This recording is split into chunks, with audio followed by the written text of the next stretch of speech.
Bonsoir et bienvenue dans le premier numéro de votre émission Contour. S'il est difficile de voir à l'œil nu les causes de l'enrichissement illicite, le résultat, lui, crève l'œil. Et ce sont les châteaux, pour ne pas dire palais, qui poussent comme des champignons, les grosses cylindrées qui circulent sur les routes tortueuses parsemées de nids de poules de Niamey, mais aussi les dépenses ostentatoires à n'en point finir, et enfin un train de vie que le revenu licite ne saurait permettre. Cela se passe avec la complicité de l'État, mais aussi de la société dans son ensemble. Ne dit-on pas chez nous que la chèvre broute là où elle est attachée? Une façon sans doute de tenter de légaliser, entre guillemets, le détournement et l'enrichissement illicite qui va avec. Mesdames, Mesdemoiselles et Messieurs, bonsoir et bienvenue dans cette émission. Pour parler de ce sujet combien important, vous en conviendrez avec moi, je reçois ici, sur ce plateau, des experts qui connaissent bien la situation du Niger d'hier et d'aujourd'hui. J'ai sur ma droite M. Hama Hamadou, bien connu du public nigérien. M. Hama Hamadou, bonsoir. Bonsoir. Vous êtes expert financier, vous êtes également homme politique. Tout à fait. Merci d'être sur ce plateau de la télévision Labari pour parler de ce sujet qui, en tout cas, a un impact très important sur le quotidien des 24 millions de Nigériens. C'est moi qui vous remercie. Alors, juste à côté de vous, nous avons M. Ilyasu Boubacar. Vous êtes également juriste et acteur de la société civile. Vous militez en faveur de la transparence et de l'analyse budgétaire, ce qui est important pour nous ici. Merci également d'être là. Bonsoir à vous. Alors, et sur ma gauche, et tout de suite, nous avons El Hadj Idi Abdou, qui est également très connu dans l'espace médiatique nigérien. Vous êtes acteur de la société civile, mais on sait que vous avez géré une institution, en tout cas, en rapport avec le droit. Bien entendu. Voilà.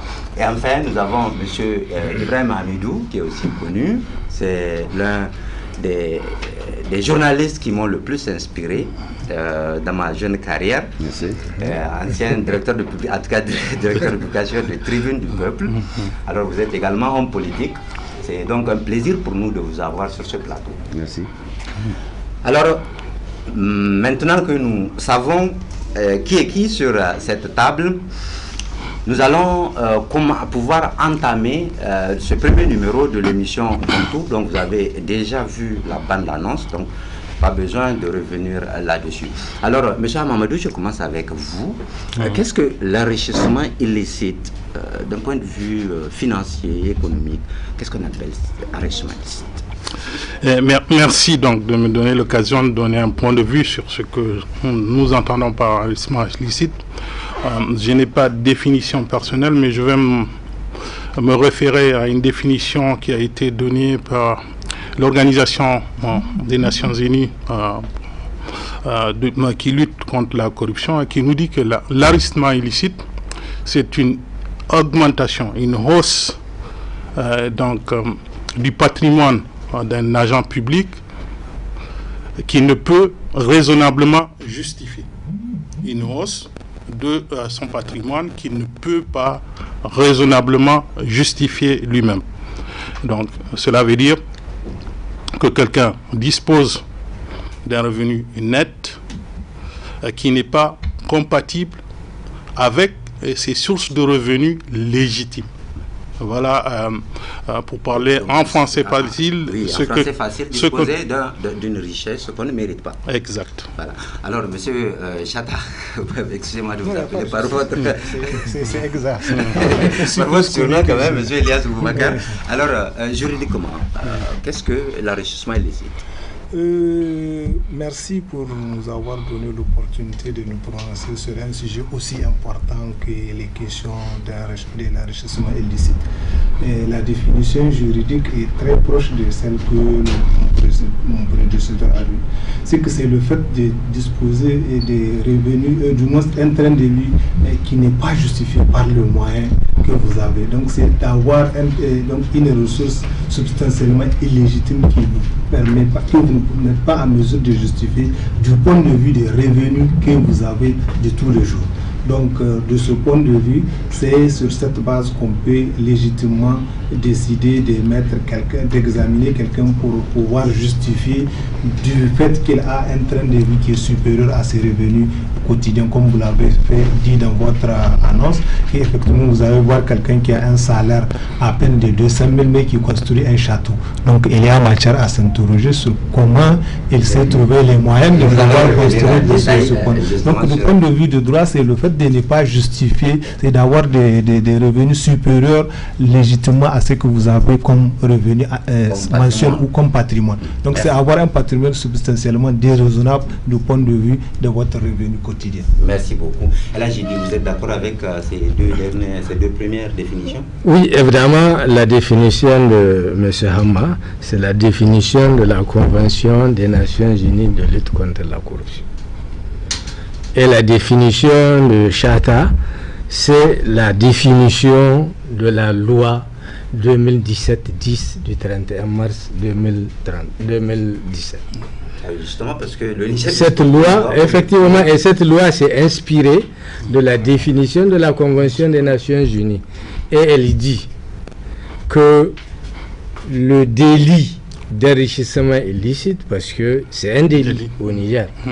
La Convention voudrait qu'on le criminalise, mais pour le moment au Niger c'est un délit. Donc le délit d'enrichissement illicite est constitué dès lors qu'une personne possède un patrimoine et ou un train de vie qu'elle ne saurait justifier raisonnablement par rapport à ses revenus légitimes.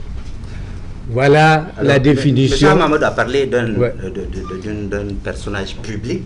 Oui. Vous n'avez pas apporté cette précision. Est-ce que si Ibrahim Yero a des revenus, Ibrahim Yero qui ne travaille pas pour l'État, a des revenus qui dépassent apparemment son salaire, est-ce qu'on peut parler dans ce cas aussi d'enrichissement illicite? Oui, la définition de la Convention parle d'agent public. La loi du Niger parle de la corruption et de l'agent public et de le privé. Donc, ne vous hasardez pas sur ce terrain. D'accord. J'ai bien l'intérêt. Alors, M. Ibrahim Hamid, selon vous, qu'est-ce que l'enrichissement illicite? J'avoue que je ne sais pas ce que ça veut dire. Pour moi, c'est un non-sens. La preuve, il y a une loi qui date, semble, de 2017, mais jusqu'à présent, elle n'a incriminé personne. Donc, je ne sais pas ce que ça veut dire de l'enrichissement illicite. Parce que pour qu'il y ait de l'enrichissement illicite, il faut qu'il y ait de l'enrichissement licite. Il faut qu'on nous définisse les deux. C'est quoi l'enrichissement licite? C'est quoi l'enrichissement illicite? Donc selon vous, il n'y a même pas d'enrichissement illicite? Non, il n'y a pas d'enrichissement illicite. Il y a des conséquences de la mauvaise gouvernance, de la corruption, des trafics en tout genre, qui eux sont réprimés par la loi. Non. Parce que quand on dit que quelqu'un il a des revenus que bon, son salaire ne justifie pas, c'est qu'il est dans autre chose que ça. C'est autre chose là qu'il fait de manière illégale. La loi réprime ça. Donc, moi je dis, ce n'est pas la peine de divertir les gens avec ces affaires d'enrichissement. C'est un non-sens. C'est un non-sens. Ce qu'il faut réprimer, c'est tout ce que les gens considèrent comme de l'économie criminelle. D'accord. On va y revenir. Mais par contre, je voudrais quand même donner un point de vue sur ce qu'on entend par enrichissement illicite. Il y a bien un enrichissement illicite. Lorsque vous disposez d'un héritage qui n'est pas contesté, donc c'est un enrichissement licite.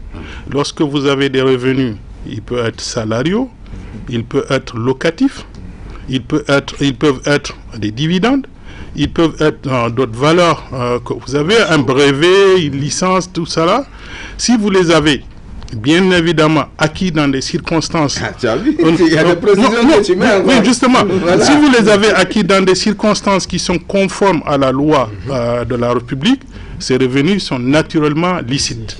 Par contre, s'il advient que ces revenus, vous les avez acquis dans des circonstances qui sont en violation des lois et règlements de la République, eh bien, ces biens-là ne sont pas licites. Et si vous êtes un agent public, selon la définition de la Convention des Nations Unies, on rentre dans le cadre d'un enrichissement illicite.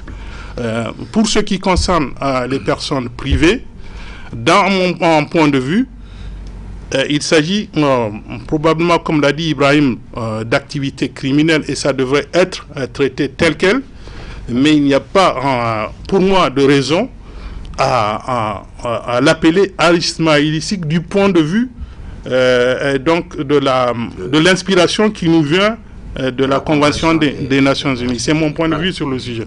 J'aimerais aussi, juste une petite précision. Vous pouvez avoir un héritage, c'est licite. Oui. Mais l'héritage, lui, il est constitué sur quelle base? Je l'ai déjà dit. Voilà. Donc vous voyez, ça pose beaucoup de questions. Oui. C'est pour ça que... On va essayer de détailler ces questions dans quelques instants. Le temps de faire un peu le constat. Le constat, ici à Niamey, on n'a pas de statistiques véritables sur la question. Mais aujourd'hui, qu'est-ce qui montre que justement l'enrichissement illicite a pris de l'ampleur ici au Niger? Monsieur Amamadou. Merci. Je vais d'abord vous dire, en tant que politique, je dirais que nous sommes plutôt dans une sorte de spiritualité athée, dans le domaine de la lutte contre l'enrichissement illicite. Nous avons une politique qui tient davantage de l'emballage, un emballage qui méprise le contenu. Je dis bien en matière de lutte contre l'enrichissement illicite. Nous avons un arsenal juridique, mais cet arsenal juridique n'a pas de moyens pour pouvoir déceler, traquer, sanctionner les gens qui sont coupables d'enrichissement illicite. Ça, on le constate. Un des éléments, puisque en introduction, vous avez parlé tout à l'heure du dernier rapport de la Cour des comptes, mais il ne s'agit pas simplement du dernier. Le précédent était dans les mêmes eaux, et bien d'autres avant. Si vous prenez que cela, je vais vous donner un exemple tout bête. Au Niger, si nous devons parler d'agents de l'État, l'agent de l'État qui a le salaire le plus élevé, je pense que c'est le président de la République en principe. Voilà, il y a bien des fonctionnaires qui ont des salaires assez élevés. Il a combien le président de la République? Je pense, si ma mémoire est bonne, c'est à peu près 4,5 millions. Voilà, par mois. 4,5 millions. Eh bien, si vous avez 4,5 millions, si vous devez payer l'ITS, ça vous reviendrait à peu près à 3 millions et quelques. Eh bien, avec 3 millions et quelques, pour pouvoir être milliardaire, il faut avoir travaillé au minimum une vingtaine, 25 ans, minimum. Donc, sans que vous ayez dépensé un franc du net, voilà, donc vous voyez ce que donc ça fait. Chaque mois, on économise 3 millions pendant 25 ans. Voilà, donc ça vous donne une idée. Si on se retrouve avec des agents publics qui n'ont pas d'autres revenus que leurs revenus salariaux, mais si quelqu'un a reçu ses revenus salariaux pour construire une maison et qu'il a des revenus locatifs et qu'il les a fructifiés par le biais d'actions qu'il a prises dans une banque ou je ne sais pas quoi, qui lui produisent des dividendes, ça peut, dans une certaine mesure, se justifier si les entreprises dans lesquelles il a investi sont devenues des entreprises si florissantes que son petit capital donc d'actionnaires minoritaires lui produit autant de revenus que ça lui permet de s'enrichir. Ça peut se justifier. Mais en dehors de ces cas de figure, je ne vois pas comment un agent public peut être un milliardaire, peut disposer d'autant de patrimoine immobilier ou mobilier et de ressources dans des banques ça me paraît assez difficile qu'un Nigérien... Or, maintenant, le simple fait de voir les déclarations de 2200 à 3200 assujettis, même si ce n'est pas tous qui ont déclaré, eh bien, ça nous donne une indication que beaucoup de gens ont des revenus qu'on peut suspecter d'être des revenus qui ne sont pas raisonnablement justifiés, en tout cas dans la mémoire collective, et qu'il faut alors fouiller pour voir dans quelle mesure ces personnes-là seraient amenées à dire quelle est la source de leurs revenus, et qu'on juge la pertinence, la légitimité ou non de cette source de revenus pour s'assurer que le revenu est licite ou illicite. En tout cas, pour vous compléter sur le sujet, selon le rapport de la Cour des comptes, le plus pauvre, le moins riche, pour parler politiquement correct, le moins riche du gouvernement a une 62 de millions. Le plus riche en a 10 milliards. 10 milliards. Alors, faisons maintenant, M. Hamamadou, le constat. Est-ce qu'on peut dire que le Niger est aujourd'hui un pays d'enrichissement illicite? Puisque nous n'avons pas de statistiques, selon le constat. J'aurais souhaité que le Niger soit un pays d'enrichissement, tout court. J'aurais souhaité que nous ayons le plus de milliardaires, le plus de millionnaires. Mais par comment? Par le mérite, par l'effort, par le génie, travail, par le talent. C'est ça qui fait un bon pays. C'est ça qui fait un pays où il fait bon vivre. Là où il y a du progrès, parce que par le travail, les gens créent des richesses et donc s'enrichissent et enrichissent l'intégralité du pays. Mais quel est le constat aujourd'hui? Mais le constat, c'est que malheureusement, on n'a pas d'industrie. Malheureusement, on n'a pas, comment dirais-je, d'entreprises qui vont chercher des marchés hors du Niger, à part une société qui s'appelle Sonibank. Je ne connais pas de société nigérienne qui est investie en dehors de nos frontières. Je ne connais pas. Donc on n'a pas de multinationale d'origine nigériane si on exclut la Sonibank et un peu des agences de transfert d'argent. Il n'y en a pas. Donc on aurait souhaité qu'il y en ait plus pour qu'au Niger, nous créions plus de valeur ajoutée, donc plus d'enrichissement. Malheureusement, ce que nous constatons, c'est un boom immobilier, une bulle, je l'appellerais même une bulle immobilière, et les bulles ont cette caractéristique et cette nature, c'est qu'elles finissent un jour par exploser. Voilà. Lorsque les bulles imploseront, les conséquences, c'est d'abord les gens qui sont productifs. Selon vous, est-ce que l'enrichissement illicite est très développé au Niger aujourd'hui? Honnêtement, je ne peux pas vous dire, je n'ai pas fait d'enquête sur l'enrichissement illicite, mais j'ai des indices. J'ai des indices au vu d'un certain nombre de développement d'immobilier, de transfert d'argent, de ceci ou cela, et puis de revenus déclarés d'agents publics qui ne sont pas en harmonie avec leurs conditions d'agents publics, avec les revenus qu'ils sont censés gagner en tant qu'agents publics. Et donc, avec ça, on peut dire qu'on a des indices, mais je ne peux pas, moi, aujourd'hui, je voudrais être sérieux et dire qu'il y a de l'enrichissement illicite tant que je n'ai de personnes qui ont été déclarés coupables d'enrichissement illicite. Donc, ça, il revient à d'autres institutions de l'État si ces institutions existent, parce que jusqu'ici, moi, je n'ai pas vu d'institution qui soit chargée de tracer dédiée. Il n'y a pas une autre autorité à la transparence. Il n'y a que des petits trucs ici et là qui ne suffisent pas, malheureusement, à faire du tracking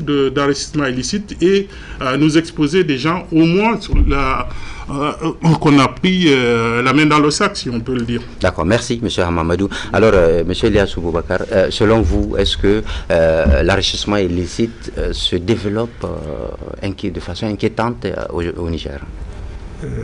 Merci. Ce que nous pourrons dire au regard de ce que la Cour des comptes a eu à présenter à travers son rapport, puisqu'on parle des agents publics et particulièrement des membres du gouvernement qui sont systématiquement interdits de commerce par la loi. Donc la thèse que mon prédécesseur a développée, sur laquelle s'ils avaient des activités, c'est qu'ils sont interdits de faire ces activités-là. Donc ces membres du gouvernement sont interdits de faire ces activités. Donc au regard de ce qui se dégage en face de nous, il y a une présomption de culpabilité d'enrichissement illicite de par les richesses comment on l'appelle, déclaré par l'ensemble de ces agents-là. Mais il y en a qui sont entrés au gouvernement il y a juste 2 ans avec leur fortune quand même. Ils ne sont pas nombreux. Nous connaissons et nous ne voilons pas la face. Le Niger, c'est un village planétaire. C'est un village planétaire. Les gens se connaissent les uns et les autres. Les gens connaissent les familles des uns et des autres. On sait qui est héritier de quoi et qui ne l'est pas. Qui a gagné sa richesse à travers la responsabilité qu'il a occupée en tant que membre du gouvernement ou en tant que responsable agent public. Donc c'est en fonction de ces données-là que nous sommes légitimement en droit de considérer qu'il y a une certaine présomption de culpabilité d'enrichissement illicite au Niger. Et l'ampleur, est-ce que... Mais elle est inquiétante et elle est grande. Et ça sape tout progrès possible au Niger. Et ça pervertit... On va y revenir, sur l'impact. Tout Nigérien est enclin à devenir riche, quels qu'en soient les moyens. Et aujourd'hui, quand vous êtes dans une société... Donc ça devient une mentalité collective. C'est devenu une boussole aujourd'hui des Nigériens. Quand vous venez chez quelqu'un, ce qu'on regarde, qu'est-ce que vous portez, est-ce que vous avez de beaux habits, est-ce que vous avez de la richesse, on ne cherche pas à savoir comment vous l'avez gagné, sur quelle base vous l'avez gagné, non. On regarde juste ce que vous avez, quel qu'en soit votre degré d'honnêteté et de sincérité. Quand vous êtes pauvre, même dans votre famille, le débat va se poser. On peut faire des activités chez vous sans que personne ne vous informe parce que simplement vous êtes pauvre, et on est en train de développer cette idée au point où aujourd'hui tous les Nigériens courent vers l'illicite en vue de pouvoir s'enrichir, malheureusement. Donc l'essentiel étant de s'enrichir, peu importe que ça soit licite ou illicite. Alors c'est clair. On dit même quand Doussana de Silometa.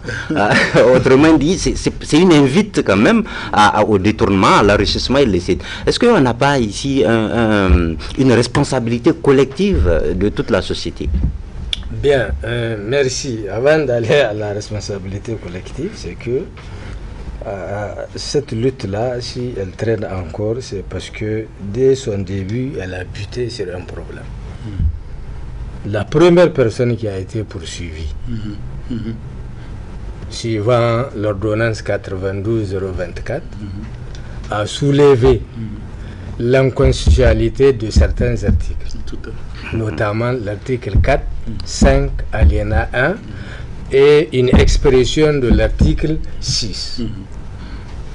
Et à partir de ce moment, on n'en parle plus. On n'a pas corrigé la loi. Non, on ne parle plus de l'ordonnance. Il a fallu maintenant, 2016, pour qu'on extirpe ces articles-là et l'expression pour faire une autre. Le problème qu'on a, toutes les lois, c'est à travers le monde, hein, on leur reproche de supprimer la présomption d'innocence et on parle qu'il inverse la charge de la preuve. Donc voilà le problème auquel ces lois ont buté. Juridiquement. Oui. Maintenant, en 2021, on a pris un décret, c'est le décret 2021-856. Et ce décret fixe le modèle et le contenu. Et dans le contenu, vous dites ce que vous gagnez par mois. C'est juste. Donc ça veut dire, à partir de ce décret, on a les moyens pour combattre l'enrichissement illicite. Surtout ici, c'est que des gens qui sont interdits d'exercer une activité commerciale se retrouvent très riches et leur revenu ne peut pas expliquer leur richesse. Quelle est l'ampleur de ce phénomène? L'ampleur du phénomène, c'est grave. Seulement, c'est qu'il y a eu l'impunité due à certaines incompréhensions et à certains obstacles. Parce que, évidemment, ceux-là qu'on poursuit, ce n'est pas des néophytes. Celui-là qui a été poursuivi n'était pas un néophyte. Et effectivement, il a fait tomber cette loi-là. Mais bizarrement, au Burkina, c'était la même chose. Ils ont continué à le faire. Mais nous, ici, bon, on a décidé, et c'est l'arrêt numéro 07, 08, de la Cour constitutionnelle, évidemment, qui a déclaré ces 2 articles-là anticonstitutionnels. Et je vous informe, le jour où on a ramené cette loi au Parlement en 2016, voilà ce que les députés disent. Ils disent, dès que vous lisez cette loi-là, ils disent que là, tout le monde sera poursuivi. C'est ça les députés ont dit. Ça veut dire si tout le monde sera poursuivi, c'est là la loi, ça veut dire c'est grave la situation dans laquelle nous sommes. Seulement, on ne poursuivait pas les gens. Maintenant, à partir du décret qui dit, voilà, c'est vous-même qui déclarez que vous avez 1 million par mois. Vous précisez votre revenu. Donc, à partir de ce décret, c'est une analyse, une enquête financière. D'accord. On fait l'enquête financière et les gens ont les moyens de faire l'enquête financière et on la compare avec vos revenus. Là, c'est les moyens de lutte. On va revenir dessus. Non, je demandais juste une précision. Ce fameux décret-là, c'est une astreinte à tous les employés de l'État? Exact. Tous les employés. Tous les employés. Il n'y a pas que les. C'est un règlement, normalement, c'est impersonnel. Non. Je veux dire, c'est une déclaration obligatoire. Obligatoire pour l'ensemble des agents publics et des élus. Ça se fait? Ça, c'est la loi. C'est la loi. D'accord. C'est la loi. Monsieur Ibrahim Amadou, en tant que journaliste, vous êtes les yeux et les oreilles de la société, on peut le dire. Alors, selon vous, aujourd'hui, quelle est l'ampleur de l'enrichissement illicite au Niger? Vous savez, moi, je n'aime pas aussi que les gens tombent un peu dans le misérabilisme. L'enrichissement, c'est quoi l'enrichissement? Vraiment. C'est-à-dire que, à contrario, dans un pays où le SMIC est à moins de 40 000, quand on me parle d'enrichissement, ça me pose des problèmes. Le monsieur qui est payé au SMIC là, c'est la mort si quelqu'un qui a une maison, parce que on ne comprend pas comment il a une maison parce qu'il a un salaire de 200 ou 300 000. Et celui qui a 40 000. Non, le SMIC est à 30 000. 30 000. 30 000. J'ai pris moins de 40 000. J'ai dit moins de 40 000. Hein? Mais le monsieur qui a 40 000, qui a 2 femmes, 3 femmes, 5 enfants, 10 ans. Comment? Mais, ça, c'est notre débat. Voilà. Ça, c'est notre débat. La loi est claire. Il vit au-dessus de ses moyens. Oui, il vit donc ce revenu ne peut pas continuer à créer des misérables. C'est pour ça que je dis, on ne va pas aussi faire la culture du misérabilisme. C'est pour ça que tout à l'heure, moi, je vous ai dit que cette affaire d'enrichissement, parce que qu'est-ce qu'on appelle enrichissement? C'est un questionnement. Si on veut vraiment combattre les détournements, parce que c'est de ça qu'il s'agit, hein, les détournements, la corruption, c'est de ça qu'il s'agit, n'est-ce pas? C'est de regarder des exercices comme ceux que font la Cour des comptes, là, de les éplucher chaque année et de tirer les leçons, de tirer les enseignements et de corriger et de sanctionner. Mais dans un gouvernement où le trafic en tout genre est couvert, mais venir parler d'enrichissement illicite, c'est quand même un problème. Couvert, M. Ibrahima, ça c'est vous qui... Mais je l'assume en plus. Je l'assume en plus. Je l'assume en plus. Quand je dis que les trafics en tout genre sont couverts, aujourd'hui, il y a des... Mais écoutez, des gens avec des documents officiels ont été interpellés à l'extérieur pour trafic de drogue dans ce pays. Vous ne le savez pas? Vous le savez, je crois. Mais qu'est-ce qui s'est passé? Qui a été inquiété? Moi, je vais vous dire une chose. Dans tous les pays du monde, et ça c'est l'expérience, je parle peut-être sous le couvert d'experts financiers, quand vous voyez dans un pays 2 activités qui prospèrent, c'est que il y a un problème. Il y a un problème. Lesquelles? Les 2 activités, c'est l'immobilier et le transfert d'argent. C'est ce que j'ai dit. Dans n'importe quel pays du monde, quand vous voyez ces 2 facteurs-là prospérer, c'est qu'il n'y a rien à faire, cette économie est criminelle.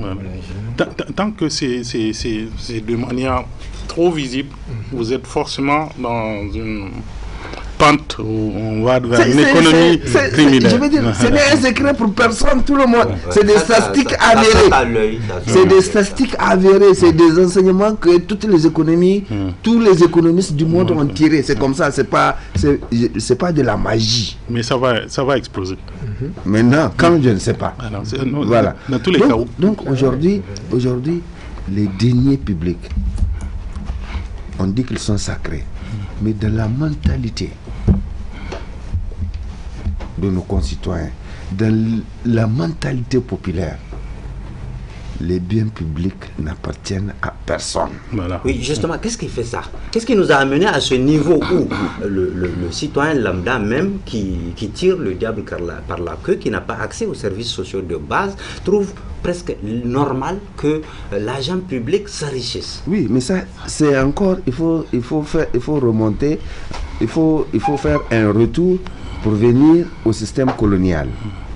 Parce que l'administration telle qu'elle est aujourd'hui, mais le colon l'a installée pour ses services, c'est pas pour le peuple qu'il a mis cette administration. Et quand les fameuses indépendances sont venues, on n'a pas cassé, on n'a pas cassé le système administratif que le colon a mis pour ses propres besoins. De manière, avant, quand il y a un fonctionnaire de la coloniale, il travaille pour la coloniale, il ne travaille pas pour le peuple. Donc l'administration a des règles, des privilèges.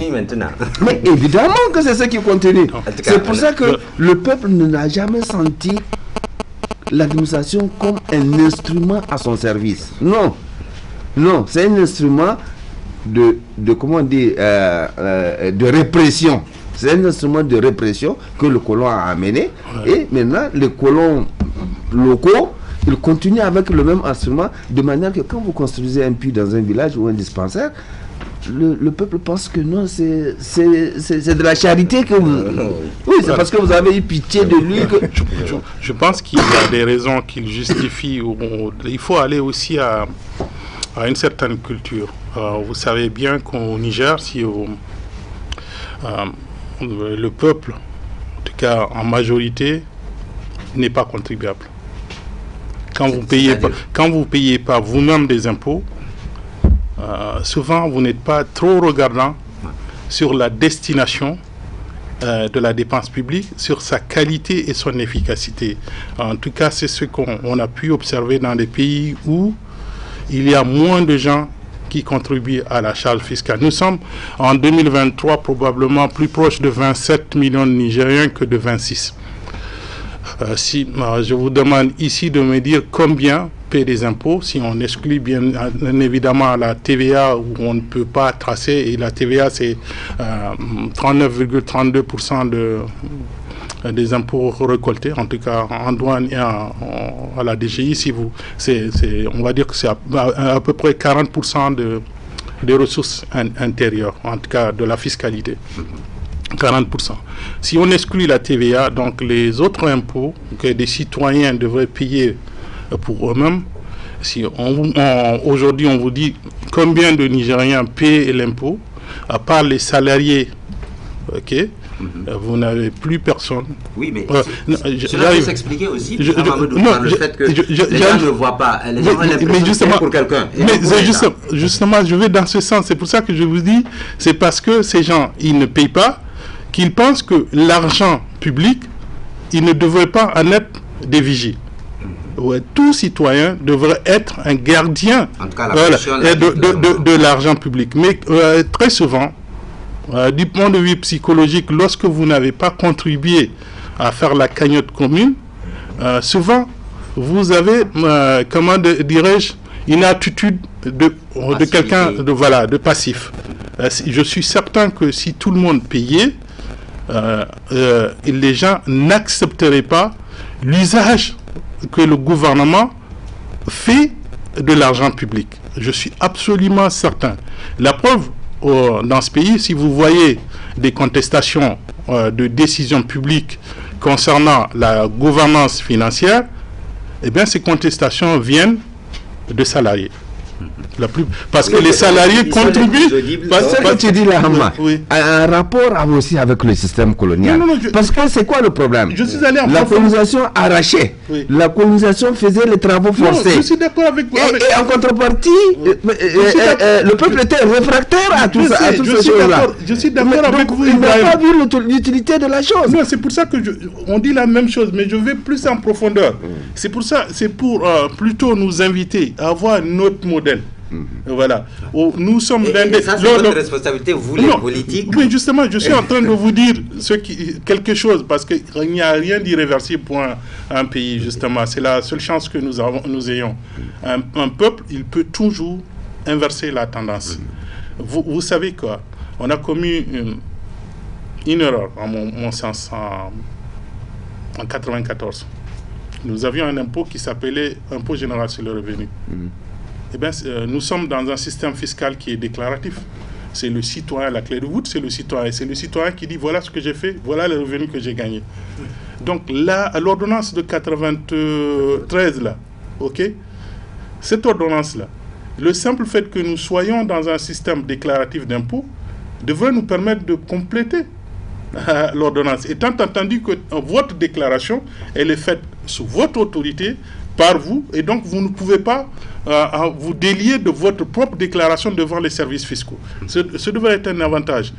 Aujourd'hui encore, nous avons... Non, en 1994, donc, nous avons quitté l'IGR pour faire l'impôt sur les traitements et salaires. Donc on a visé que les salariés, au lieu de viser la société dans sa globalité. Parce que les revenus, ils ne sont pas que salariés. Et l'impôt général sur le revenu avait cette faculté que c'est un impôt de superposition de l'ensemble des revenus que quelqu'un a gagnés, et puis on a des impôts qu'il a payés par nature donc de revenus, plus un différentiel au cas où ce n'était pas dans la complétude. Voilà. Je pense que ça, c'était probablement une erreur. 94 ou 95? Bon, c'est 94 que ça a commencé, mais on peut dire 95 si vous voulez. Mais en fait, on a fait ça à l'époque dans le sens de l'efficacité de l'impôt. Ok?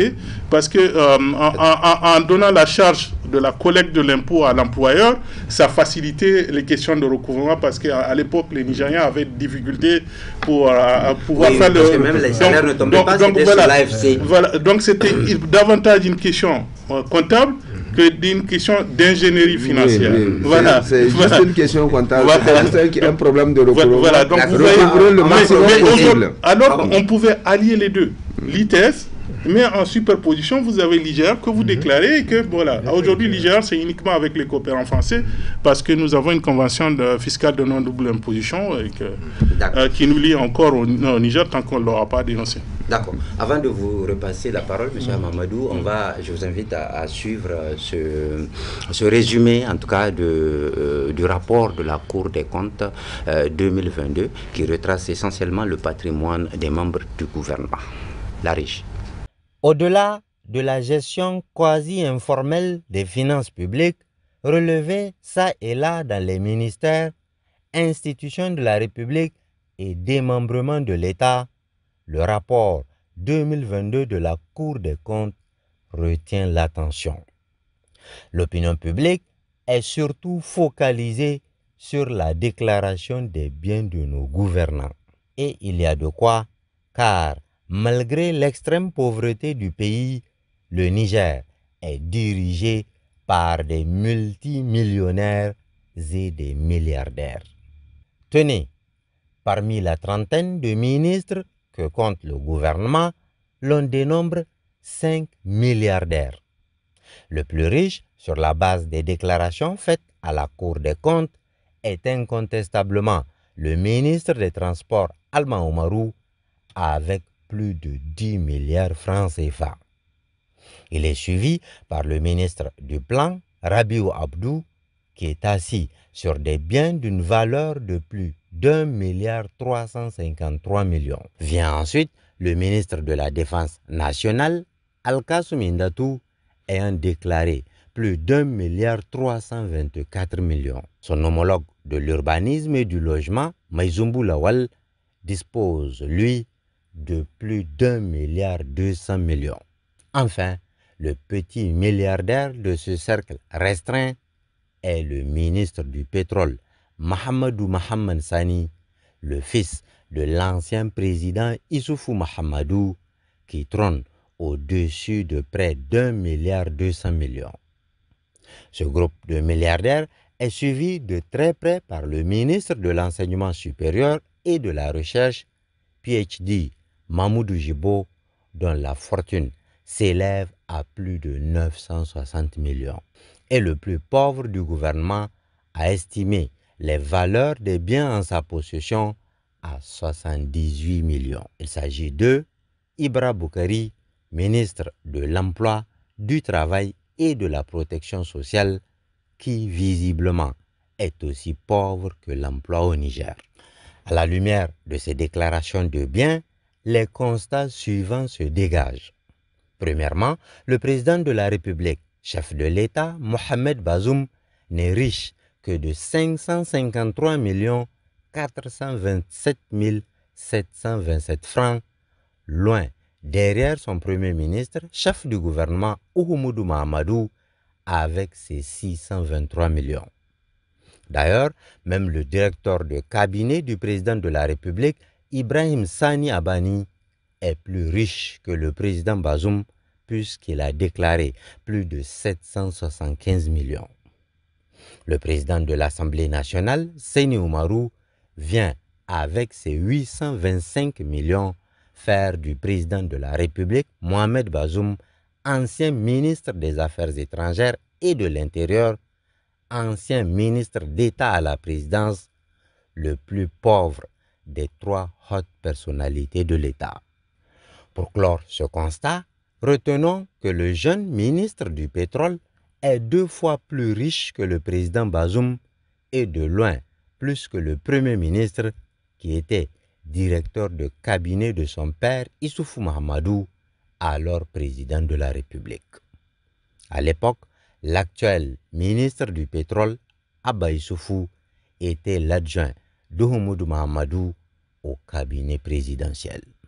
Deuxièmement, et dernier constat, tous les membres du gouvernement ont respecté l'obligation de déclarer leurs biens, sauf le ministre de l'équipement, Gado Sabo Mokhtar, qui n'a pas transmis sa déclaration, et son homologue de la justice, Ikta Abdoulaye Mohamed, qui a transmis la sienne en retard.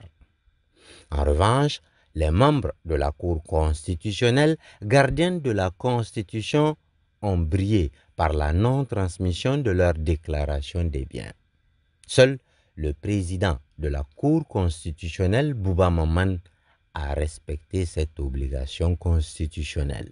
Pareil à l'Assemblée nationale aussi, où aucun député n'a transmis sa déclaration de biens en dehors du président de l'institution Seyni Oumarou, son directeur de cabinet Lamido Moumouni et 5 autres membres du bureau de l'Assemblée nationale.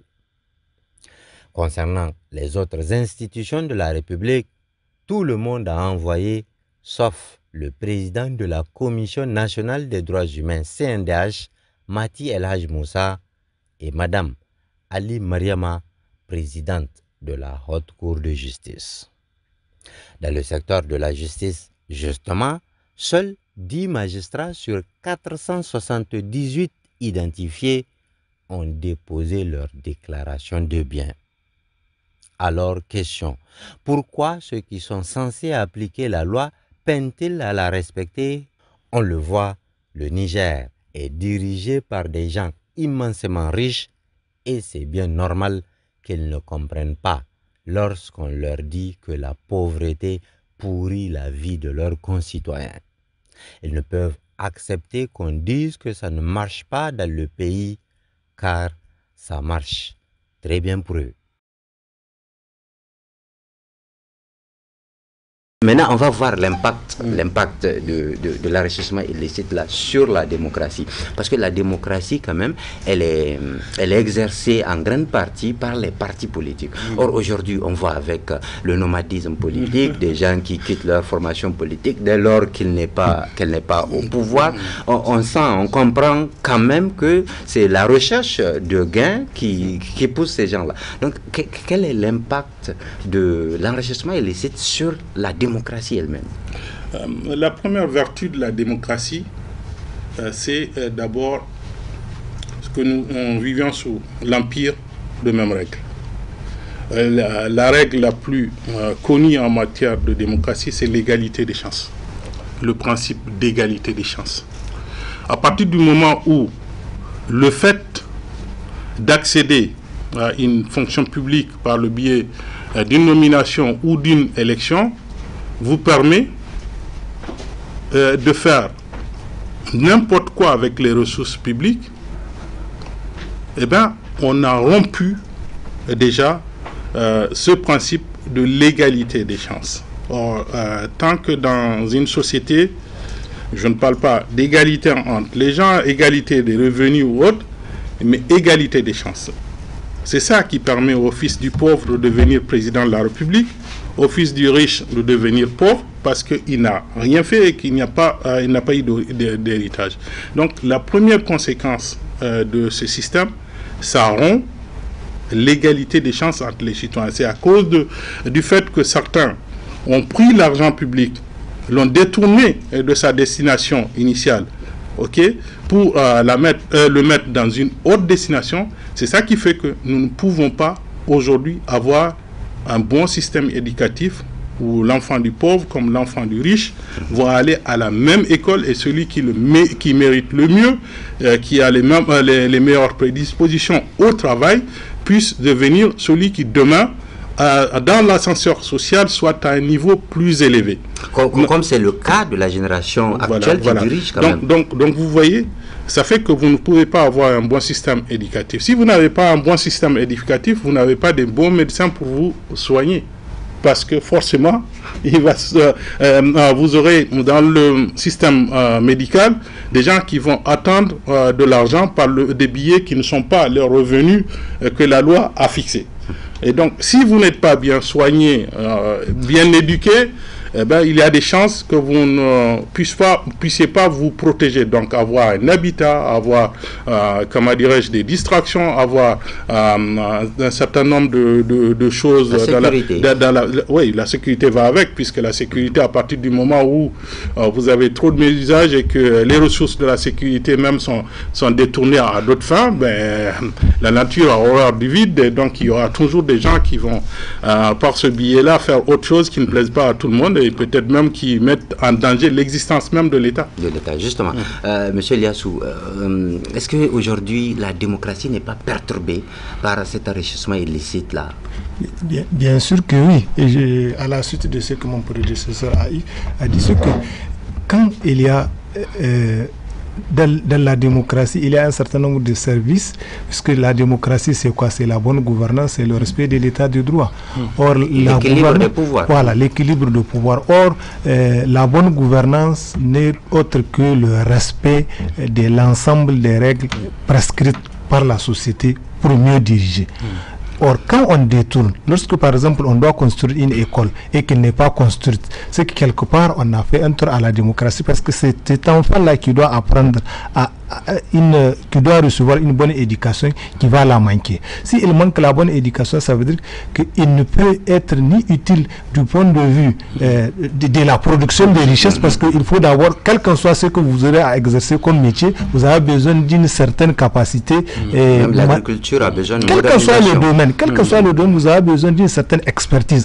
Il n'y a qu'à l'école qu'on peut apprendre ça. Et on ne peut apprendre ça que quand on investit de l'argent pour pouvoir avoir donc un enseignement de qualité, une santé de qualité et une défense très bien articulée et bien travaillée. Maintenant, l'autre aspect, la perturbation de la démocratie, c'est que si les citoyens, parce que quand vous êtes élu, vous venez sur la base d'un programme et vous êtes tenu d'exécuter votre programme. Et ce programme n'est exerçable que quand les moyens que vous avez pu mobiliser à travers les différentes coopérations et les différentes mobilisations des ressources internes sont utilisés pour assurer les services sociaux de base aux citoyens. C'est en cela que le citoyen considère que la démocratie a un sens. Mais pour autant que c'est seulement ça se limite à aller voter, mettre un bulletin de l'urne et désigner quelqu'un qui va détourner le peu de richesses que j'ai, c'est que ça n'a aucun sens. Donc de ce point de vue, effectivement, le comportement que nous voyons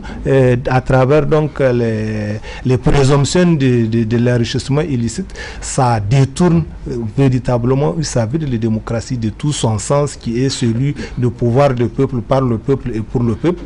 Donc à travers ça, on empêche au peuple d'exercer réellement le pouvoir et on ne réalise pas le bien pour lequel le peuple s'est mobilisé pour que la démocratie y soit et que véritablement l'ensemble des citoyens puissent vivre l'égalité des chances comme mon prédécesseur l'a développé pour pouvoir avoir donc une république ou une société harmonisée où chacun selon son mérite, où chacun selon ses besoins, selon ses facultés peut exercer. Et du coup, on a créé aujourd'hui une école des pauvres et une école des riches, au point où aujourd'hui le ministre, l'enfant du ministre est assuré demain de diriger l'enfant du pauvre. Parce que aujourd'hui, l'école publique, c'est né un secret pour personne. Même l'enseignant, aujourd'hui, il ne croit plus au système. Et c'est lié à ces questions d'enrichissement illicite qui ont amené à ce que personne n'ait confiance à l'ensemble des services publics. Je vais parler surtout de la vie politique. Les partis politiques aujourd'hui sont perturbés. Autant dès lors qu'ils ne sont pas au pouvoir, ils voient leurs militants, leurs sympathisants faire des déclarations, rejoindre l'autre parti. Ça, c'est ce que je pourrais dire. C'est pas un véritable problème. Le problème que ça pose, c'est que les politiciens ont raté le coche au début. Parce qu'ils ont la responsabilité de donner une éducation politique à leurs militants. De dire d'expliquer aux militants que c'est ça la responsabilité, c'est pas comment. Mais à la date d'aujourd'hui, ce que nous constatons, c'est quoi? Ce que quelqu'un vient militer, quand je suis président d'un parti politique, quand mon militant a un baptême, c'est chez moi qu'il va venir chercher l'argent. Quand il a un décès, c'est chez moi. Quand il a fait tout ce qu'il a comme événements sociaux, heureux ou malheureux, c'est chez moi qu'il va venir chercher de l'argent. Et c'est ce comportement qui pousse certains à détourner, parce que aujourd'hui, je l'ai dit, même chez vous, si vous partez chercher des électorats, si vous n'avez rien, personne ne va vous voter. Donc la responsabilité première des hommes politiques, c'est celle de ne pas éduquer leurs militants en leur disant qu'en fait la politique n'est pas faite pour mobiliser de l'argent et vous donner, mais plutôt pour créer les conditions de pouvoir mobiliser l'argent et faire des investissements sociaux, permettre à vos enfants d'aller à l'école, d'avoir une bonne éducation, comme ceux qui nous dirigent aujourd'hui ont eu la chance d'aller à l'école et de devenir ce qu'ils sont devenus à la date d'aujourd'hui. Donc c'est ce comportement des hommes politiques qui, à la date d'aujourd'hui, nous pensons qu'ils ont encore. Ce n'est pas trop tard, c'est tard, mais ce n'est pas trop tard. Ils peuvent rectifier le truc en donnant une éducation de qualité. C'est comment on entend alors militants pour pouvoir. Mais il y a ça, sûrement raison, mais nos torts et nos raisons sont partagées dans ce pays-là.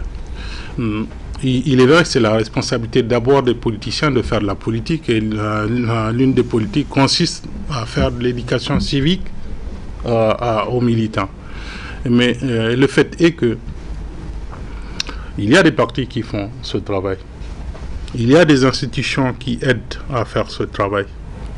Mais nous sommes arrivés à un tel niveau où c'est les ennemis de la démocratie qui profitent davantage de la démocratie.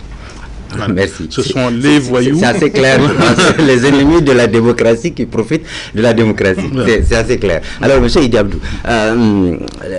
institution fragilisée, séparation des pouvoirs compromise. Est-ce que l'argent illicite, justement, n'a pas un grand rôle à jouer dans cette situation? Bien évidemment, vous avez entendu Lama et Chata, c'est qu'on a instauré une culture de facilité où les militants pensent que le chef du parti a de l'argent à donner à tout le monde. C'est lui qui fait le baptême, c'est lui qui fait le mariage, c'est lui qui fait tous les événements sociaux. C'est normal, d'autres partis le font. Oui, mais si les autres, voilà le problème réside. Donc, si d'autres partis le font, ça veut dire, mais l'argent là est où? Donc, la seule source d'enrichissement illicite, c'est l'État. En tout cas, l'argent. Et quand vous voyez quelqu'un à l'opposition, rares ceux qui sont à l'opposition par conviction. Sinon, ils sont à l'opposition par contrainte, parce qu'ils n'ont aucun choix. Là, déjà, c'est un des autres. Ça veut dire dans une démocratie, il doit y avoir une opposition et une majorité. Exact. Et quand on est dans une posture où personne ne veut être, où très rares sont ceux qui croient, qui ont une conviction, tout le reste, c'est où aller trouver l'argent, et où aller trouver l'argent, c'est l'État, la source d'enrichissement illicite. Donc tout le monde veut aller dans la marmite pour prendre et jeter quelque chose à ses militants. Ça, c'est un véritable désordre. Et c'est ce qui se passe. Les déclarations que vous voyez. L'enrichissement illicite. Les déclarations que vous voyez, ce n'est pas une conviction. Vous allez voir quelqu'un qui avait presque tous les grands partis du Niger. Oui. Ce n'est pas par conviction. Donc ici, ça veut dire, c'est tout simplement la seule source d'enrichissement illicite, c'est l'État. Parce qu'on a créé les conditions pour que les gens s'enrichissent. Pour revenir sur la déclaration un peu de bien, même au niveau là, la loi a une anomalie. Tout à fait. Pour le président de la République, on dit il dépose ça à la Cour constitutionnelle. Et la Cour constitutionnelle fait copie à la Cour des comptes et au service d'impôts.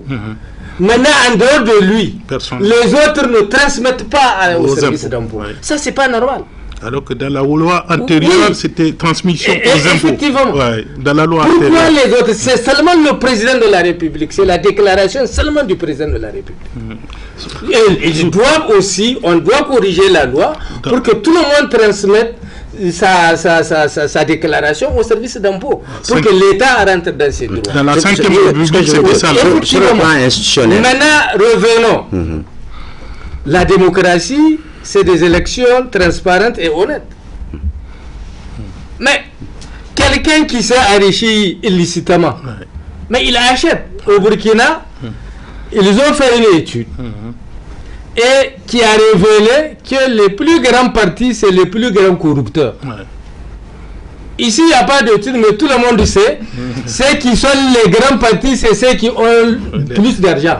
Et ils ont eu l'argent où? De l'État. Qui a hérité de l'argent parmi eux? Aucun. Donc ça veut dire ici, on a dénaturé les élections. Les élections ne sont plus honnêtes, c'est au plus offrant. Et ça, ce n'est pas de la démocratie. Et l'enrichissement illicite, il est pour... Mais évidemment, mais ceux-là qui se sont enrichis, c'est pour investir.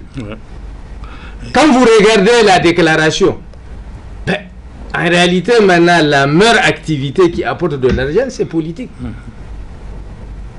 C'est Hamma qui a fait une comparaison. La France, c'est la 7e économie du monde. Nous, c'est 131. Mais presque nos ministres ont le même revenu, le même patrimoine que les ministres français. Et ici, tout le monde sait. 1 euro fait 650. Tout le monde sait, quand vous regardez la plupart de nos ministres, ce sont des cadres de l'administration ou des retraités. Ils sont interdits d'activité commerciale, mais ils ont eu l'argent. Alors que les ministres français viennent du secteur privé. Certains viennent du secteur public. Donc ils ont eu l'argent. Vous avez moins de 10% qui viennent du secteur public. Aujourd'hui, du fait de cet enrichissement illicite, de cette quête-là, dans un pays normal, vous avez la fonction politique qui est séparée de la fonction administrative. Dans notre pays, c'est confondu. Chaque président de parti doit être ministre. Dans d'autres pays, c'est confondu. Ministre conseiller avec rang de ministre. Comment vous pouvez voir dans un gouvernement où on nomme des ministres qui traînent des casseroles, où on extirpe quelqu'un de prison pour le nommer ministre? Mais on est terrible dans ce pays-là. Et comment voulez-vous qu'on avance? Et de quelle lutte vous allez parler? Donc, l'enrichissement illicite, les gens se sont enrichis sur le dos de l'État pour corrompre les gens pour gagner des élections. Voilà, et ça, ce n'est pas de la démocratie. Voilà, donc on le comprend bien, l'enrichissement illicite a un impact très significatif un impact négatif sur la démocratie. Alors, M. Ibrahim Hamidou, aujourd'hui, si tout le monde se plaint de la démocratie, surtout la séparation du pouvoir, le pouvoir n'arrête plus le pouvoir ici au Niger. Est-ce que l'enrichissement illicite y est pour quelque chose quand on sait que souvent, lorsqu'on traîne des casseroles, lorsqu'on a détourné de l'argent, on fait allégeance à l'autre autorité pour pouvoir rester en place? Vous savez, même dans les pays où les gens pensent qu'il y a de la démocratie, ce qu'ils appellent démocratie, il y a une espèce d'impunité. Mais il y a des choses flagrantes qui ne sont pas tolérées. Mais même là-bas, il y a de l'impunité. Mais la différence, c'est que il y a un esprit citoyen. C'est ça, juste. Nous, notre problème ici, c'est que personne ne se sent citoyen dans ce pays. Or, se sentir citoyen, ça veut dire que l'autre qui me dirige n'a pas plus de droits que moi. Ce pays nous appartient tous et j'ai droit de regard de ce qui est en train de se faire dans ce pays et de la gestion qui en est faite. Il n'est que DG, alors que moi je suis actionnaire. Ce souci du bien public aussi. Oui, mais bien sûr. Quelle que soit la position qu'on occupe. Quelle que soit la position qu'on occupe. Et c'est ça notre faiblesse principale.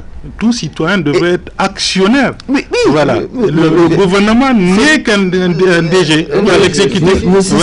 Mais c'est cela notre faiblesse principale. Et elle vient de loin. Je vais encore me référer au système colonial. Vous comprenez? Il n'y a pas de citoyens.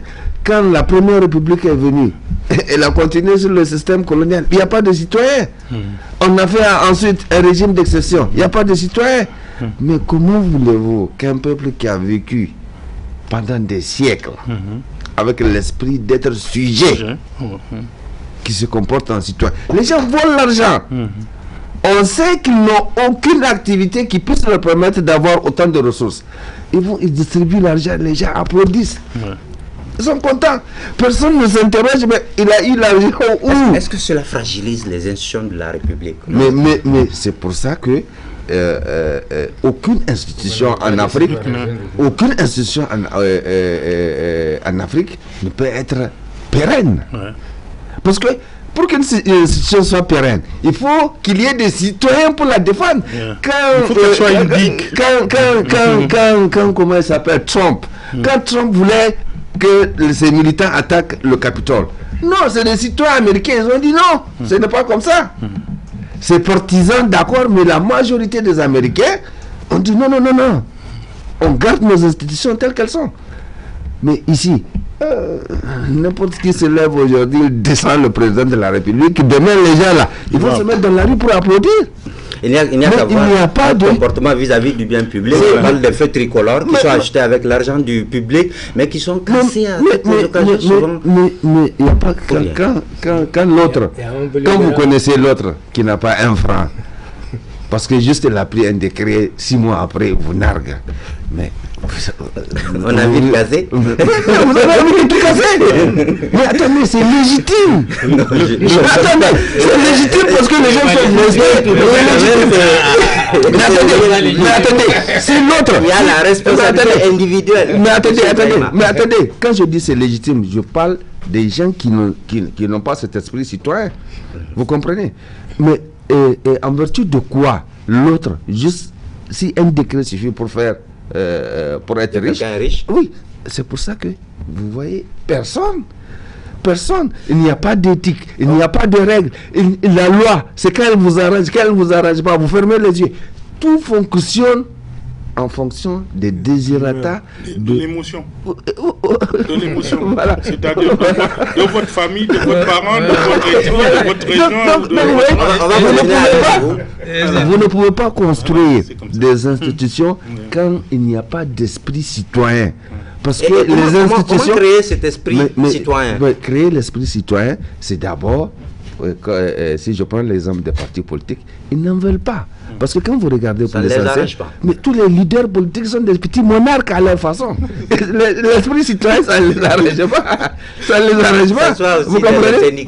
Mais partout où il y a une association, dès qu'on vous met devant, vous voulez être le monarque.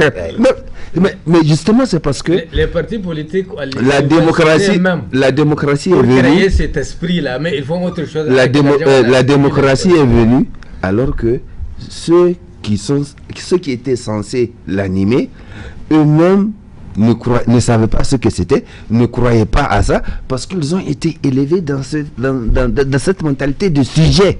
Vous comprenez? D'accord. On va avancer. Je finis. C'est pour dire que la vraie lutte à faire, c'est de cultiver l'esprit citoyen, que le Nigérien, dans n'importe quel contrée du Niger qu'il se trouve, qu'ils se disent que c'est pas parce que tu es à Niamey ou bien ta signature là vaut quelque chose que tu as plus de responsabilité que moi dans ce pays.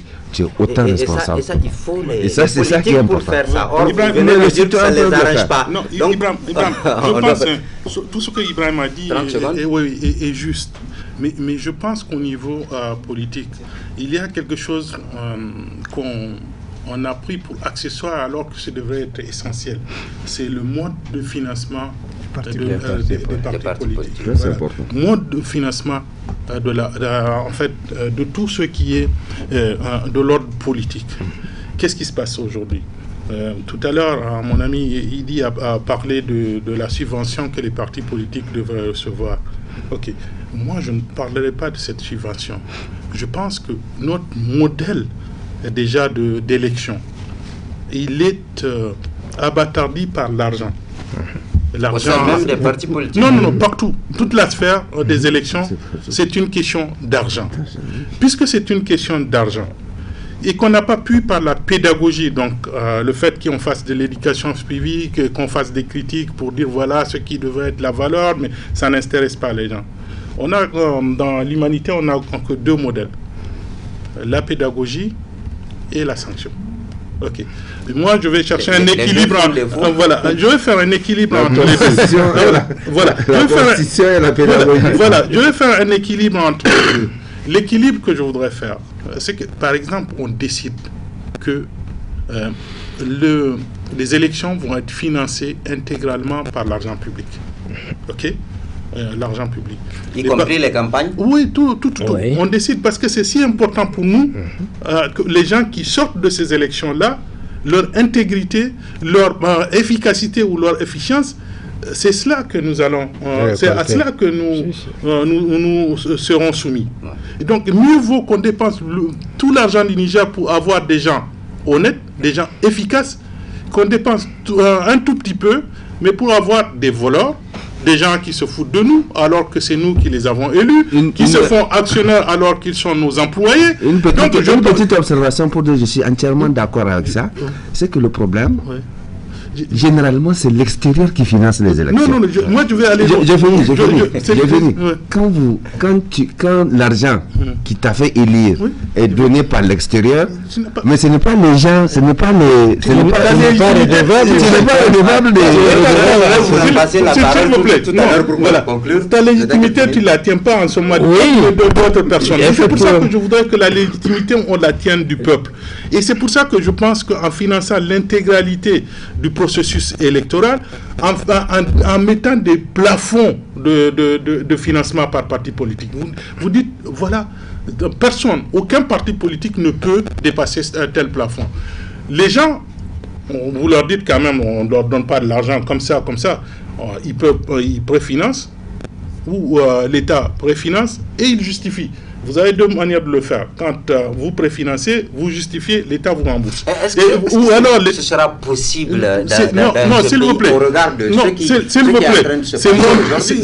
C'est moins pire que la situation que nous vivons. Il faut savoir ce qu'on veut. Si on veut, on le peut. Ok, ce n'est pas beaucoup de gens qu'il faut pour faire ça. Hein.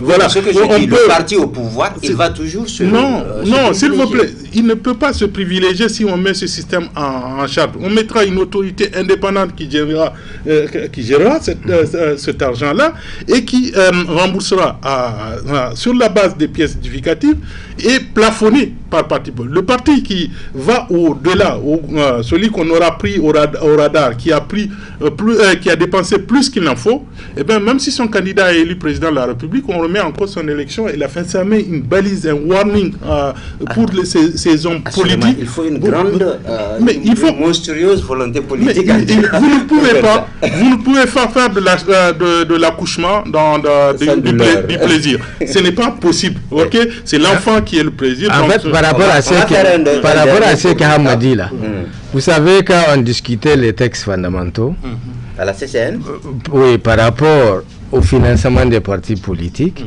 où évidemment les gens ont posé le problème de financement extérieur. Parce qu'aujourd'hui, en réalité, nous ne voilons pas la face, c'est de l'hypocrisie. Nous savons que le peuple ne décide que de façon résiduelle quand il s'agit des élections. Les décisions viennent d'ailleurs. Des gens disaient, il dit, vous pouvez mettre 0. Mais il dit, vous ne pouvez pas nous empêcher d'aller chez un tel président pour prendre des malades. Voilà. Parce qu'avec notre système de cette bancarisation qui est au niveau qu'elle est là, il n'y a pas de trace. Les gens vont aller avec des sacs, venir avec de l'argent, on ne les contrôle pas. Et là, on a vendu notre âme au diable, celui qui vous finance là. C'est lui qui dirige. Il dirige, ça, il y a surtout le problème de la volonté politique. Sans volonté politique, rien ne sera possible. Or, la volonté politique ne fait pas l'affaire de ceux qui dirigent. Et malgré tout, on a les élections les plus chères du monde qu'on ait réalisées au monde. 2020-2021, on a dépensé plus de 83 milliards. Voilà, donc ça nous fait 11 000 et quelques par électeur. Voilà, alors que la moyenne au niveau international, c'est entre 9 et 11 dollars par électeur. Et nous, on a plus de 21 dollars par électeur. Et c'est le pays le plus pauvre du monde. Pour les 5 députés de la diaspora, il est prévu qu'on dépense plus de 23 milliards aussi. Ok, pour les 5 députés. Donc plus Donc ça va nous faire 101 000 et quelques par électeur, pas par électeur. Donc c'est pour vous dire. D'accord, on va faire un dernier tour de table. Alors, M. Ibrahima, je commence avec vous. On a vu l'impact sur la démocratie. Le prochain sujet aurait été l'impact sur le développement, mais le temps est déjà contre nous. Donc, si on peut ramasser des solutions, comme on a déjà commencé à le faire, de l'enrichissement. Comment lutter contre l'enrichissement illicite? Je pense que la meilleure façon, c'est d'abord de lutter contre le détournement du deniers publics. Il faut être sévère sur les questions de détournement de deniers publics. Donc, impunité zéro sur le détournement de deniers publics. La corruption, il faut mettre et les agents de l'État. Il faut mettre les agents de l'État dans un minimum, dans des conditions minimales qui puissent les retenir de la tentation de la corruption, n'est-ce pas, et punir sévèrement et les corrompus et les corrupteurs. Parce qu'il n'y a pas de corrompus sans corrupteurs.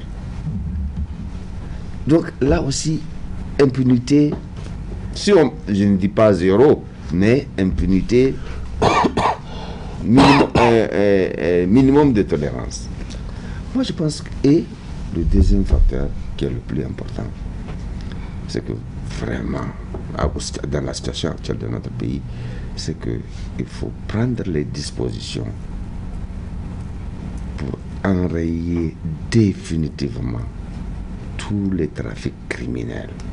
Parce que ces trafics impactent aussi sur la sécurité de notre pays. Ils impactent sur la sécurité et vous savez, les trafiquants, ils sont prêts à pactiser avec n'importe qui. L'essentiel, c'est que leur trafic continue.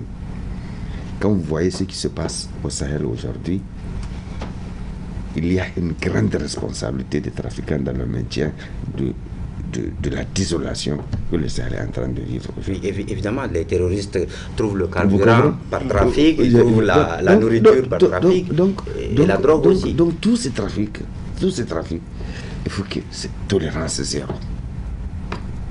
Moi, je pense que si on arrive à régler, si on arrive à agir sur ces paramètres-là, on ne parlerait pas beaucoup d'enrichissement. Merci. Merci Ibrahima Hamidou. Je rappelle que vous êtes journaliste, directeur de publication de Tribune du Peuple. Alors là, j'ai dit pour conclure, quelles sont vos propositions relativement à l'enrichissement illicite? En fait, l'enrichissement illicite, c'est une infraction assimilée à la corruption. il faut attaquer la corruption. Mais il arrive que c'est très compliqué parce que le corrupteur et le corrompu, ce n'est pas au vu de tout le monde qu'ils font ça. Maintenant, le visage de la corruption, c'est l'enrichissement illicite. Et si on veut, la porte d'entrée pour combattre la corruption, c'est pas l'enrichissement illicite parce qu'il y a des éléments. Et à partir d'aujourd'hui, quand même, on a une législation à même de mener le combat.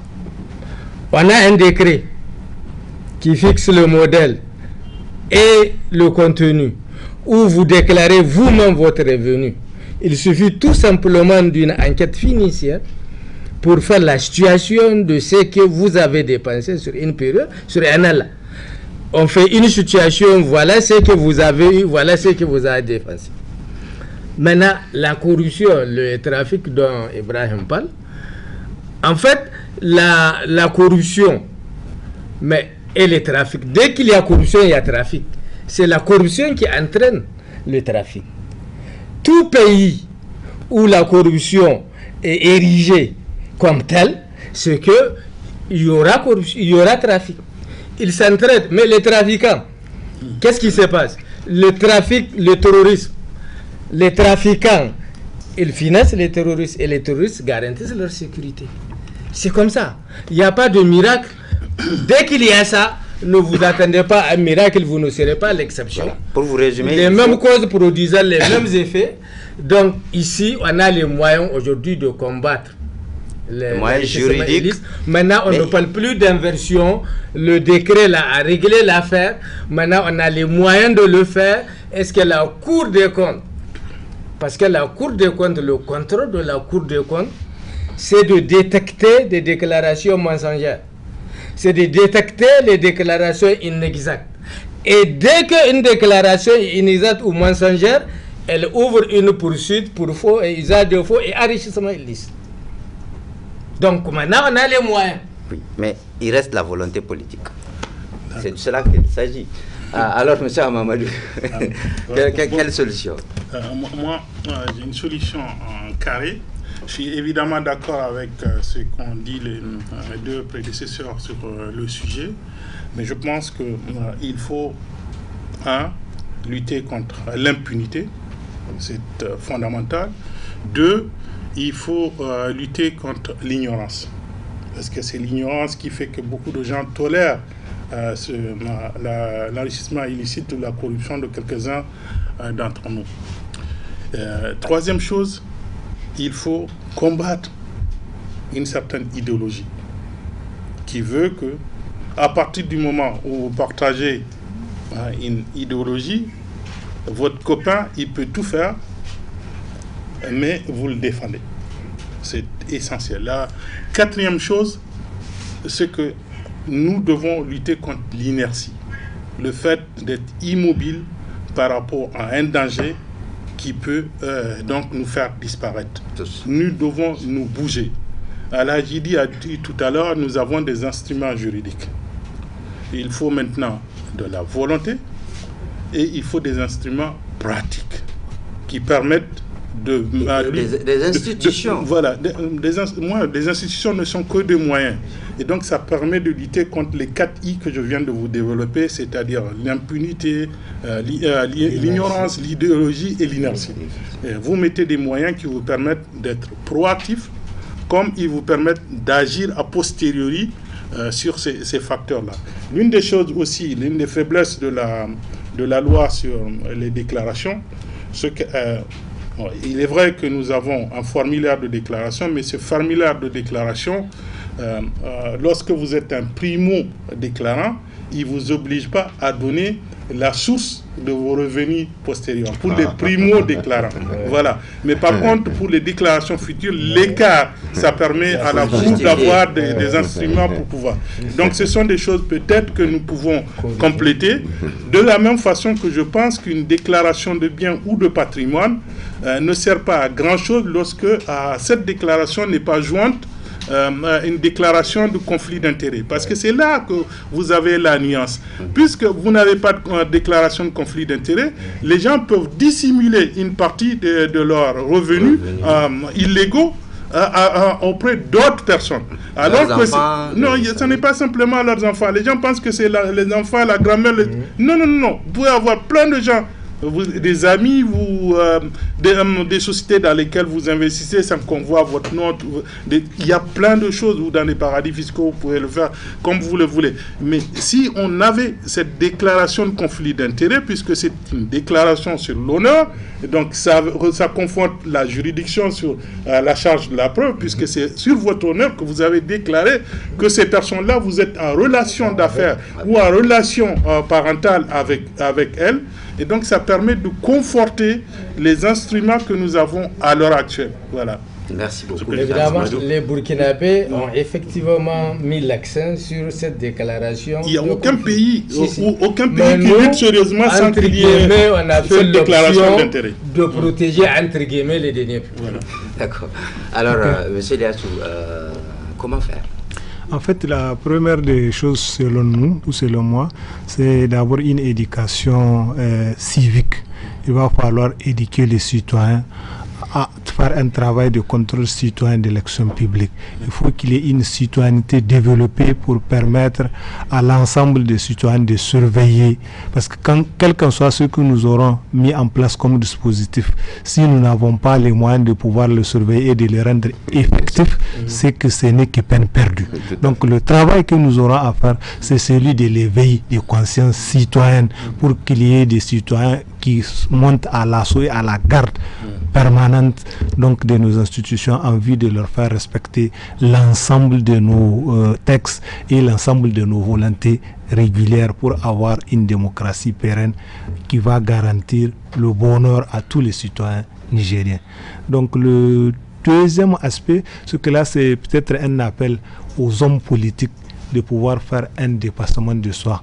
Parce qu'il y a, pour moi, la source du mal, elle est la suivante. Lorsque, par exemple, dans les partis politiques, les choix des candidats se fait en fonction de la volonté d'un parti politique, les listes électorales, où c'est le parti qui désigne. Vous pourrez avoir l'ensemble des militants de votre parti, si le bureau ne cautionne pas votre candidature, vous ne serez jamais élu. On fait un truc de liste et à la fin on dit vous avez une tête de liste, il faut qu'un tel passe pour qu'un tel passe. Donc du coup on peut donner la responsabilité à quelqu'un qui ne la mérite pas. Donc il va falloir que aussi au niveau des partis on dit que comment on l'appelle, tout mandat impératif est nul. Mais malheureusement nous voyons aussi qu'au niveau de l'Assemblée les consignes de vote sont données et on dit à un député que si vous ne votez pas notre politique, ce qu'à partir d'aujourd'hui vous cesserez d'être notre militant et si vous passez outre, vous connaissez la suite à suivre, ce que vous allez souvent on distribue de l'argent aussi pour faire bon, tout ça c'est parce parle de l'argent de l'enrichissement illicite. Tout ça c'est en fait des comportements, c'est parce qu'effectivement nous n'avons pas développé des valeurs républicaines qui nous permettent de savoir que la corruption est mauvaise. Pour nous, on confond souvent la corruption à la cola. Chez les Nigériens, majoritairement les gens pensent que bon, faire un geste, quelle qu'en soit la provenance de l'argent, c'est important de le faire à quelqu'un d'autre. Alors qu'ailleurs, si vous le faites, c'est que et vous et votre argent, vous risquerez d'être malmené par... Merci beaucoup, M. Iliassou Boubacar. Voilà, je rappelle que vous êtes juriste, acteur de la société civile. Alors, on l'a vu ici, l'enrichissement illicite cause d'énormes problèmes à notre société. La santé, l'éducation, la sécurité, le fonctionnement des institutions, la démocratie et le développement s'en trouvent, en tout cas, s'en trouvent malmenés. D'où l'importance de lutter contre l'enrichissement illicite. Nos invités ont dégagé des pistes de solutions très pertinentes. Il reste la volonté politique pour prendre le problème à bras le corps. En tout cas, M. Hamamadou l'a dit, rien n'est impossible pour un peuple. Il suffit de vouloir et de s'engager. Merci d'avoir suivi Contour sur la télévision Labari. À très bientôt, Inch'Allah.